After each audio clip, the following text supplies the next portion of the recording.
13편입니다. 내일은 월삭인 거죠. 11월 월삭 새벽 예배니까요.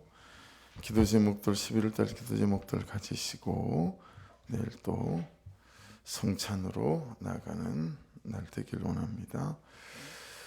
시편 13편 1절로 6절입니다. 여호와여, 어느 때까지니까 나를 영원히 잊으시나이까? 주의 얼굴을 나에게서 어느 때까지 숨기시겠나이까?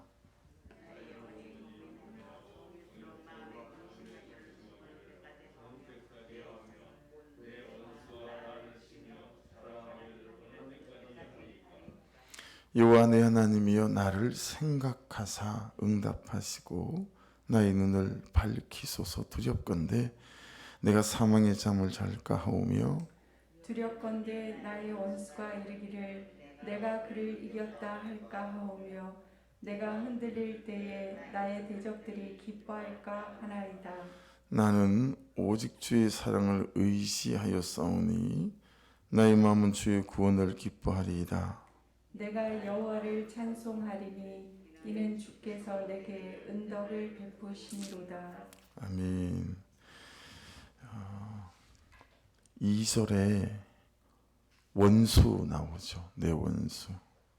세 번째 줄에 그게 밑줄이나 동그라미를 한번 쳐보시고요. 4절로 가보십시오. 두렵건대 나의 원수라고 돼 있죠. 거기도 밑줄이나 동그라미를 쳐보시고, 하반절에 보시면 나의 대적들이 있잖아요. 그 나의 대적들이, 거기에도 밑줄이나 동그라미를 좀 해보십시오. 13편은 하나님께서 다윗을 통해서 기록한 시편, 우리에게 주신 말씀이다 라고 하는 거거든요.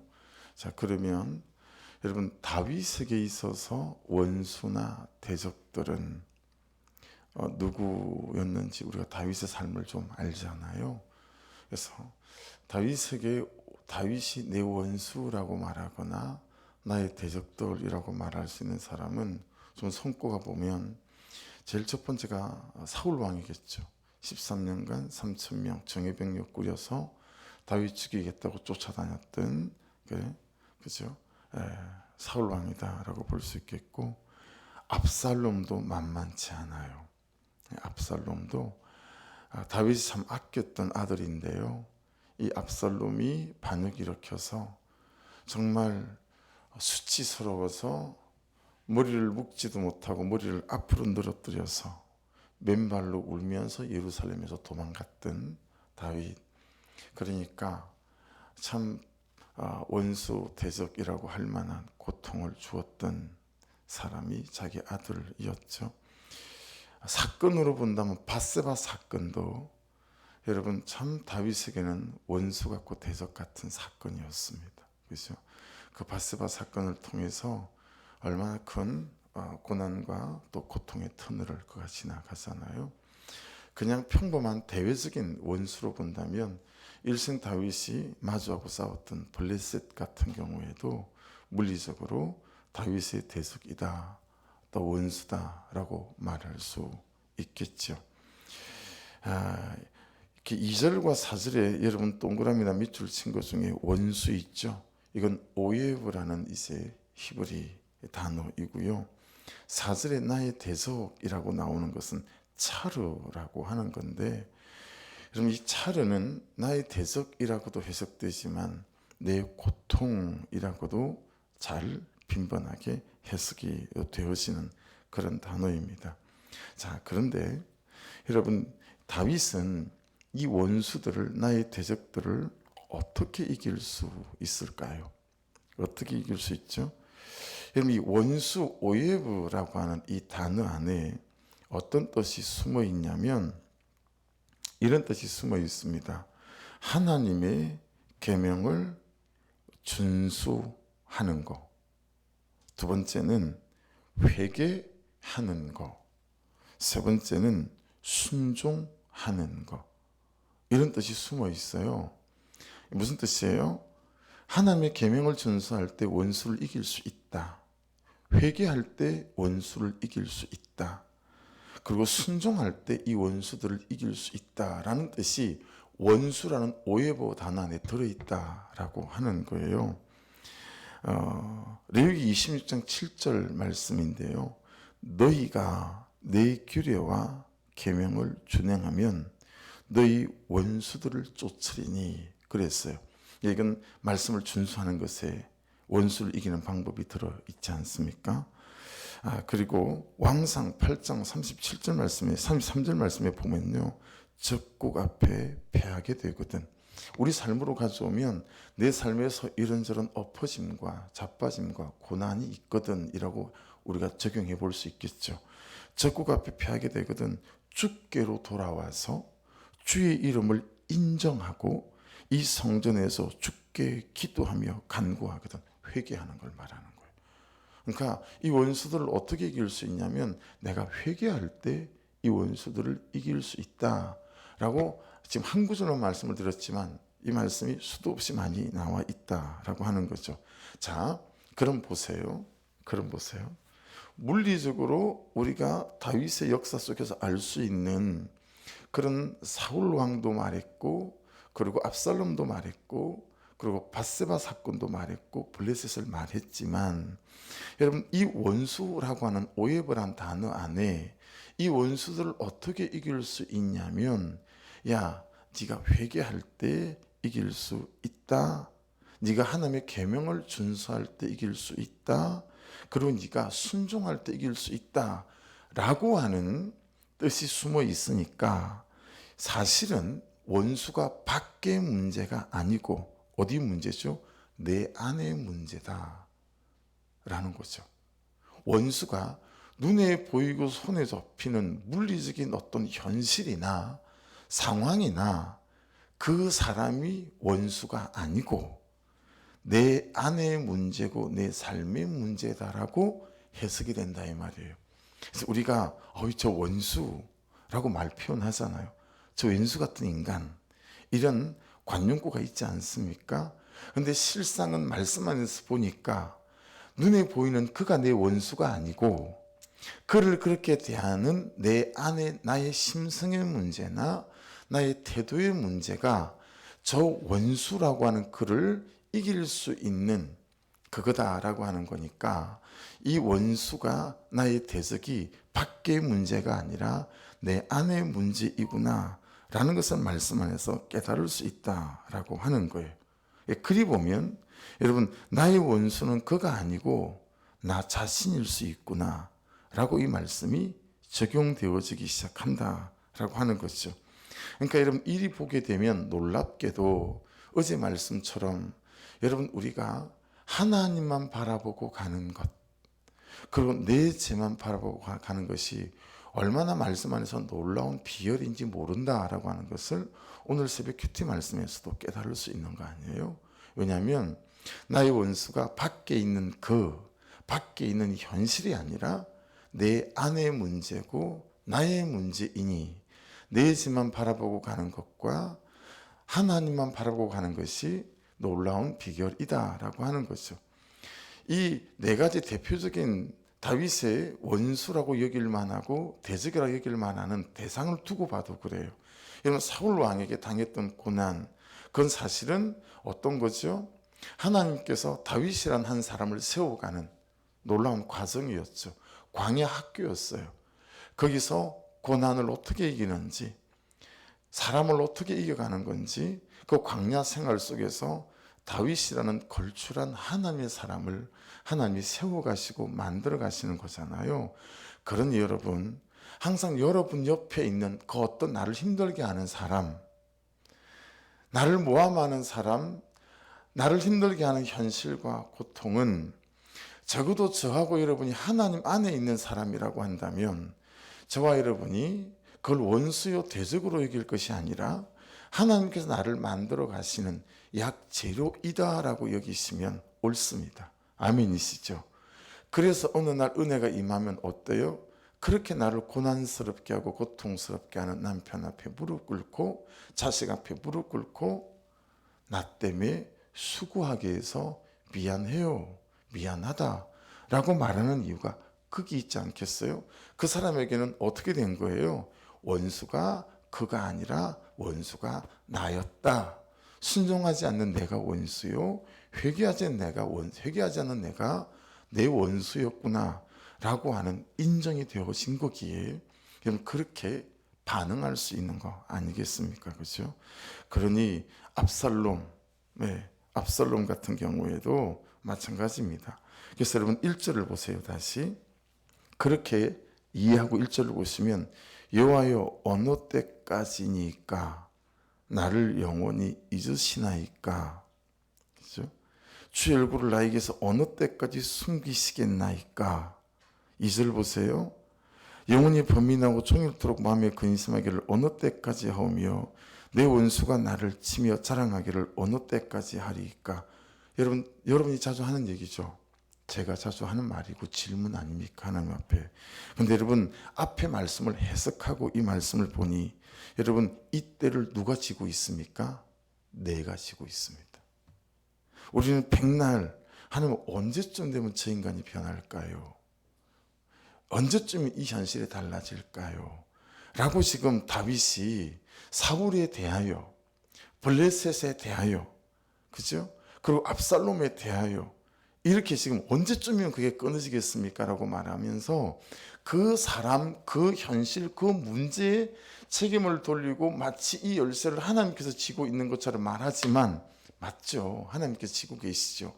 그러나 앞에 말씀들을 해석하며 이 원수가 그가 아니라 나라는 사실을 기억하게 될 때 그러면 이 열쇠는 누가 쥐고 있는 거죠? 내가 쥐고 있는 거죠. 왜요? 내가 회개할 때, 내가 순종할 때, 그렇죠? 내가 돌이킬 때, 그때 여러분 나의 고통과 나의 고난들이 하나님의 개입하심을 통하여 정리될 수 있기 때문이죠. 내가 회개한다고 해서 내 힘으로 바꿀 수는 없지만 내가 회개하고 순종하고 돌이킬 때 하나님이 내 인생에 개입하시고 뛰어들어오셔서 하나님의 카이로스가 되게 만드시고 은혜의 때가 말이죠. 그러니 여러분 저와 여러분 이 말씀을 내 삶으로 잘 가져와서 여러분에게 적용하고 제게 적용할 때도 그렇죠? 우리가 싸우는 그 어떤 문제들이 있잖아요. 나의 원수라 여기는 어떤 문제들, 삶의 문제들이 있을 수 있지 않겠어요? 그러니 그럴 때마다 항상 나를 살펴 나의 회개가 무엇이어야 하고 나의 순종이 무엇이어야 하는지를 잘 살피고 돌이키실 때 하나님께서 내 가정 속에 내 인생 속에 개입하셔서 하나씩 하나님이 하나님 되심을 드러낼 수 있다라고 하는 것이 이 말씀까지 우리에게 해석이 되어지는 거죠.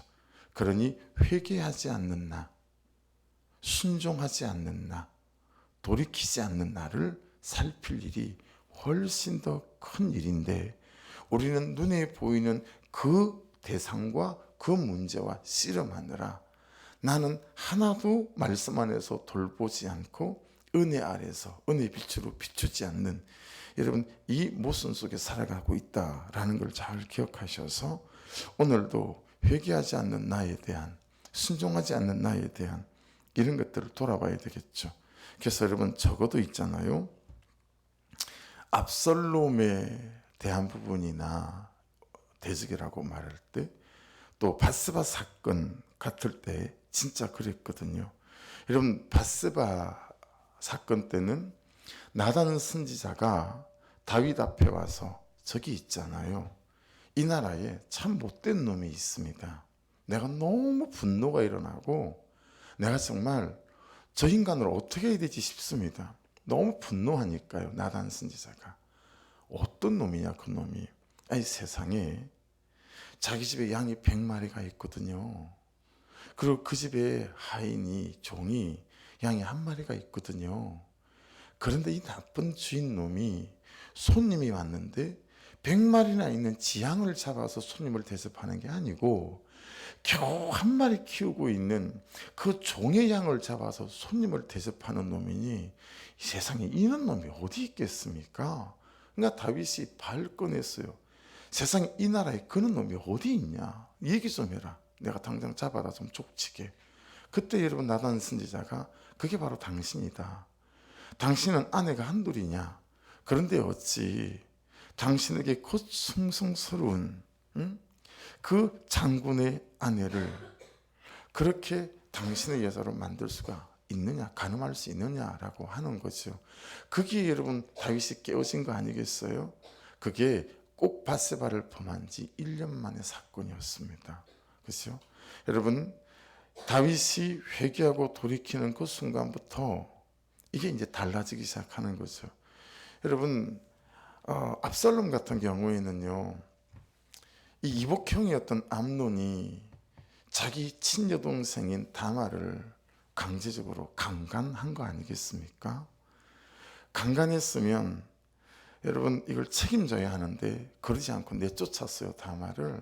너무 나쁜 놈이죠. 그러니까 압살롬이 그냥 둘 수가 없는 거예요. 치밀하게 복수 계획을 짜서, 압살롬이 되게 치밀한 사람이에요. 그래가지고 여러분 결국은 이복형인 다말을 저 암놈을 죽이지 않겠어요? 죽이고 엄마 고향 땅인 거술 땅으로 도망을 가요. 3년쯤 지나니까 죽은 아들은 죽은 아들이고 이 다윗이 아들이란 연민이 생기는 거예요. 그러니까 이것도 보세요. 여러분, 하나님 안에서 용서하지 않고 사랑하지 않고 인간적으로 사랑하고 용서하는 건 항상 문제를 일으켜요. 그게 옆에 다윗 가장 옆에 있는 오른팔이었던 요압 장군이 가만 쳐다보니까 이 아들 압살롬에 대한 마음이 너무 많이 누그러지고 보고 싶어하는 게 느껴지는 거죠. 그래서 여러분 이 요압 장군에 의해서 3년 만에 거술 땅에서 이 압살롬이 다윗궁으로 돌아오거든요. 근데 말씀에 어떻게 기록되어 있냐면 여러분 다윗궁을 이스라엘에 가보면 크지 않아요. 요만합니다. 예. 우리나라 조선 왕실 거기보다도 작아요. 다윗 이 궁이. 그냥 성루에 올라서 쳐다보면 한눈에 쏙 들어와요. 조그만 데거든요. 여러분 그 조그만 다윗궁 내에서요 2년 동안 압살롬의 얼굴도 한번 마주하지 않습니다. 다윗이. 그러니까 밥상머리에 같이 한번 앉아서 아들 고생했지. 너 이놈의 자식아 왜 그랬어? 아버지한테 얘기하고 아버지가 그 문제를 풀어야지. 그러면서 여러분 용서하고 용납하고 죄는 제대로 물어야 되지 않겠어요? 예, 죄는 제대로 물어야 되는데 다윗이 암논이 여러분 이복 여동생인 다말을 범했을 때도 여러분 다윗이 암논을 벌하지 않아요. 죄를 죄로 묻지 않아서 압살롬이 암논을 죽인 거거든요. 여러분 우유부단한 게 굉장히 큰 죄입니다. 다른 문제를 야기시킬 수 있어요. 그러니까 저와 여러분이 말씀이 말씀하실 때 우유부단하시면 안 되거든요. 말씀이 말씀하시면 죄는 죄인 거예요. 이해하시겠죠? 죄는 죄예요. 죄는 죄이기 때문에 말씀에 근거하여 그렇죠? 나의 죄이든 그의 죄이든 말씀에 근거해서 그래서 치리를 하는 거죠. 네. 그렇게 하고 그렇게 용서해주고 용납하는 과정이 있어야 되는데 다윗이 암논을 그렇게 하지 않아서 그런 다윗을 아버지 다윗을 보고 너무 답답한 거예요. 저게 뭐냐? 그리고 압살롬이 나선 거거든요. 압살롬을 다윗궁으로 불러놓고 다윗이 또 얼굴도 쳐다보지 않는 거예요. 여러분 불러서면 죄는 제대로 벌은 벌대로 주고 용납하고 용서해야 되지 않겠어요? 근데 꽁 하고 우리가 살아가잖아요. 그죠? 토해내지 않고 어제도 말씀드렸잖아요. 그럼 결국 여러분 생색을 냅니다. 내가 얼마나 참고 사는데, 예, 얼마나 내가 참고 사는데, 나 아니면 너는 뭐 이런 생각이 많은 거죠. 예, 2년 동안 얼굴 한번 쳐다보지 않으니까요. 압살롬이 요압 장군한테 어떻게 해서 결국은 볼에 입을 맞추고 하는 작업이 있었으나 여러분 마음으로 다윗이 아들 압살롬을 용서하지 않았어요. 그래서 용서하는 것들이 얼마나 중요한지 그 상황을 겪고 압살롬이 아버지가 나를 용서하지 않는 거구나. 그리고 딴 마음을 먹고 4년 동안 치밀하게 쿠데타를 준비합니다. 백성들의 마음을 사고요. 4년 뒤에 쿠데타를 일으킨 거예요. 그래서 아버지 다윗을 쫓아내죠. 여러분 백성들은 설마 아버지하고 아들 관계인데 그냥 저렇게 하고 나면 뭔가 좀 아버지가 아들을 용서하고 이러면서 다시 왕권이 다윗으로 잘 회복되지 않을까? 이런 마음들이 백성들 안에 있을까 봐 나는 아버지를 죽여서라도 내가 왕이 될 겁니다라는 걸 백성들한테 보여주고 싶었어요. 그래서 저는 백주대낮에 다윗의 아버지의 아내였던 후궁 10명을 백성들 앞에서 강간하지 않습니까? 하루아침에 콩가루 집안이 돼버려요. 여러분, 다윗이 얼마나 수치스러웠겠어요. 이 바세바 사건으로부터 이게 다 연결되어진 거 아니겠습니까? 그렇죠? 예. 그러니까 여러분, 이 압살롬의 사건을 통해서도, 그래서 가장 성경에서 슬픈 장면 중에 하나가 절대로 압살롬을 진압하러 가는 진압군에게 압살롬을 죽이지 말라고 그랬거든요. 근데 그 압살롬을 요압 장군이 죽여요. 예. 그 요압 장군이 죽였다는 척후병의 얘기를 듣고요. 여러분, 이 다윗이 성내에 올라가서 내 아들 압살롬아, 내 아들 압살롬아 그러고 처절하게 옵니다. 왜냐하면 자기가 용서하지 못한 것 때문에 아들이 쿠데타를 준비했고 죽었다는 사실을 아는 거죠. 그러니 여러분, 저와 여러분의 회개와 돌이킴이 참 하루라도 한시라도 말씀 안에서 빨리 있어서 빨리 용서하시고 용납하심이 그때가 은혜의 때가 될 줄로 믿습니다. 언제 저 인간이 변하고 이 현실이 변할까라고 하지 말고, 내가 용서할 사람이 누구며, 내가 회개할 것이 무엇이며, 내가 돌이킬 것이 무엇인가를 찾아 그걸 말씀 안에서 돌이키고 회개하게 될 때, 그때 하나님께서 내 삶에 역사하시는 때다라고 하는 것을 우리가 잘 깨달아 알아야 되겠다라고 하는 것입니다. 그래서 여러분 3절을 보십시오. 여호와 내 하나님이 나를 생각하사 응답하시고 나의 눈을 밝히소서 그럽니다. 왜냐하면 내가 사망의 잠을 잘까 하오며, 성경에 사망이라는 단어가 나오면 죄의 삭은 사망이요, 다나토스라는 단어가 절로 좀 생각이 나시죠. 그래서 비행대도 죽어 있음, 다이닝 죽는 것, 여기에 사망도 똑같은 단어예요. 마웨트란 히브리어이긴 하지만 헬라어 다나토스와 같이 쓸 수 있는 말입니다. 죽는 것과 죽어 있음. 결국 이런 것들이 뭐라고요? 밖의 문제가 아니고 내 안의 문제이구나 라고 하는 거죠. 그래서 여러분 답이 5절에 있어요. 오늘 말씀에 답이 5절에 있습니다. 나는 오직 주의 사랑을 의지하여 싸우니 첫 번째. 두 번째, 나의 마음은 주의 구원을 기뻐하리다. 두 번째 대답이고요. 세 번째는 내가 여호와를 찬송하리니 이는 주께서 내게 은덕을 베푸심이로다 라고 말합니다. 결국은 하나님 어느 때까지입니까? 어느 때까지입니까? 막 말해놓고도 다윗이 6절에서 말하고 5절 6절에서 뭐라고 말합니까? 내가 오직 주의 사랑을 의지하겠습니다. 두 번째는요, 내가 주의 구원을 기뻐하겠습니다.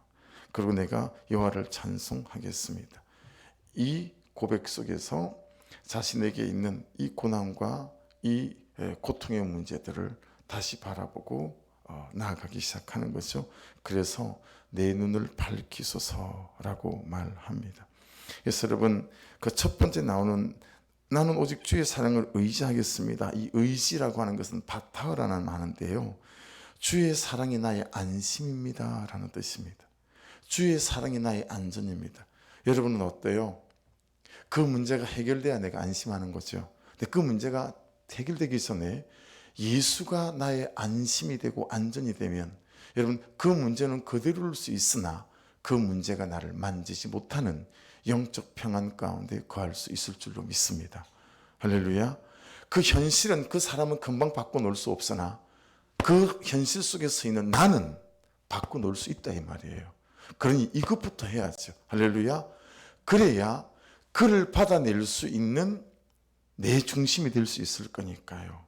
그래야 결국, 그죠? 우리가 저번에 지난주에 말씀 보면서 고린도전서 13장 사랑은 오래 참고, 사랑이 있어야 결국 내가 받아낼 수 있는 거구나 라고 우리가 말씀을 잘 보았듯이, 그래서 여러분 주님의 사랑이 나의 안심이 되고 안전이 되시기를 주의 이름으로 축복합니다.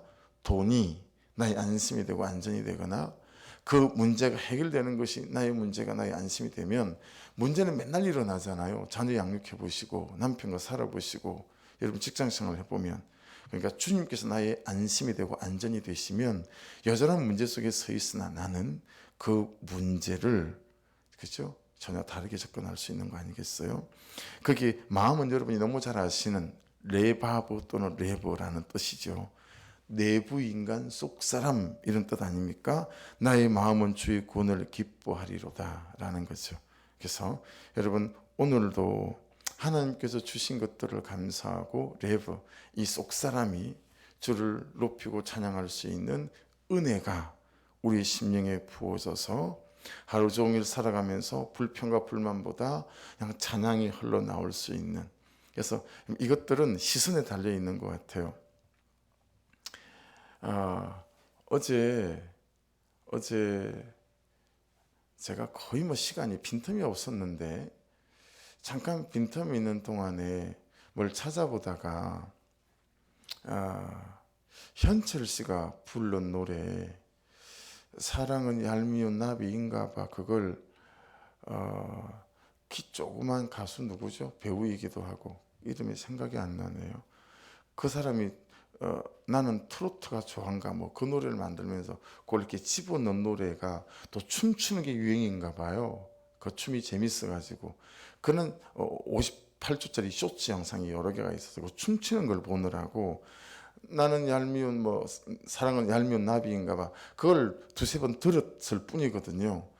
그런데 제가 교회 계단을 올라다니면서 사랑은 얄미운 나비인가 봐 그러고 돌아다니고 있는 걸 보면서 이게 본 거 들은 게 무서운 거죠. 그러니까 여러분 찬송은 있잖아요. 내 시선에 달려 있다 싶어요. 자꾸 고난만 쳐다보고 하면 내 입술에서 불평 원망밖에 안 나오지만 내 시선이 주께로 향할 때 여러분 형편과 상황은 어려울 수 있으나 이 입은 입술은 주를 찬송하는 고백들을 쏟아낼 수 있음을 믿습니다. 그래서 이 하루도 우리 영적인 시선이 주님께로 잘 향하셔서 참 풀리지 않는 문제 속에 서 있을 수 있으나 고백으로 입술의 고백으로 찬송함을 통해서 입술의 고백대로 여러분의 삶이 찬송할 수밖에 없는 이 하루 되어질 줄 믿습니다. 기도하겠습니다. 지금 원수와 나의 대적이 결국은 내 안의 문제, 내 안으로부터 회개하고 순종하고 돌이킴으로부터 시작된다라고 다윗은 우리에게 말씀하고 있다라고 하는 것을 깨달을 수 있죠. 기도하시면서 하나님 붙잡고 씨름하고 있는 원수 또 나의 대적 같은 문제 어떤 사람 하나님 결국은 내가 회개하고 돌이킬 때 순종할 때 거기 하나님이 개입하셔서 이 문제들이 풀려갈 수 있음을 깨달았사오니 오늘이야도 말씀 앞에 잘 순종하는 내 인생 되게 하여 주옵소서.